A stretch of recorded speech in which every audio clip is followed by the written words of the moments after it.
You guys remember this infamous practice poll between Devin Larratt and Artyom Morozov after Devin's match with Petrenko for the 105 kilogram belt, in which he won. So he was a lot lighter, and then he after pulled with Morozov on the left, which got super heated. Devin was in a pretty psychotic state. You had Engen going to interrupt the practice poll there, and we're actually going to finally see this match happen officially in February for East versus West 22 in Austria. Robert Baxter just announced today that Artyom Morozov versus Devin is going to happen. I put up a poll, 74% for Devin Larratt, 26% for Morozov right now. Now, this is pretty significant matchup considering the rankings here, which thankfully East versus West finally has the rankings on the website. I think that is fantastic.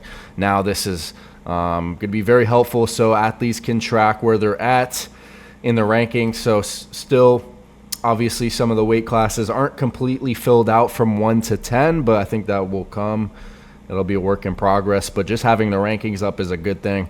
But as you see here, the left arm rankings, Devin is at number 4, Morozov is at number 2, so that means Devin would be number 2 if he beats Morozov, even though, you know, he lost to Camille before and he's still higher in the rankings, which he calls out a lot of times. He keeps mentioning that, and that would make him jump over Dadikyan. But like, even if Devin, like let's say Devin beats Morozov in February, or if Vitaly gets injured against Levon, it's going to be in that same event. That's probably the coolest part about this matchup. It's going to be in the same event as Levon pulling Vitaly on the right arm. Definitely going to be a stacked card. Hopefully there's a lot of other really good matches, because those two co-main events are going to be huge. And I like how East versus West is doing best of 7 for main events or co-main events. So this is probably going to be a best of 7, which I would put Devin as a heavy favorite, given that Morozov came off an injury, I think maybe several months ago, but he is looking to be getting back in a good shape. So let's look at the comments here. Devin only picked the match when Artyom is coming back from an injury. It's a good test for Devin. If Morozov comes in good shape, he wins.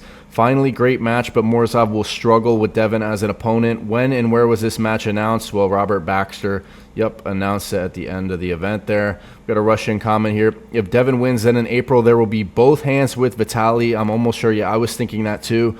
Or if Vitaly's right gets injured potentially in his match versus Levon, then at least they can pull on the left. I mean, there will be no excuse to have at least some match with Vitaly in April, is what I'm thinking at least. Devin apparently only likes to fight injured and fatigued Russians, LOL. And another comment here, and Russians love to make excuses. That got more upvotes. Always interesting look in the comment section here. Let's look at this one. Isn't Morozov supposed to take a 1.5-year break? Why did he accept this match? Devin only likes fighting injured Russians, LOL. And these guys definitely have a lot of animosity.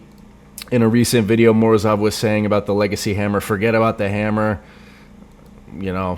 forget about it, blah, blah, blah, whatever the specific quote was from either of them. Clearly, Morozov does not care about the hammer, and Devin feels disrespected with how the Easterners treated that hammer situation. You got a lot of people in the comments saying that's messed up, melted as Dennis's kidneys. That's actually messed up if true. Artyom doesn't ever seem like he's having fun. He's just pissed off all the time. He needs to learn to enjoy life. Disrespectful and sad. Dennis pulled Devin's whole body, right arm, 2018. So you got all sorts of comments in the comment section as expected, but going to be a huge match. Let me know what you think is going to happen in February. I'm glad they announced this matchup. Definitely some going to be some hype going into this match. You already know there's going to be a lot of trash talk leading up to this match, so I'm super excited for this one.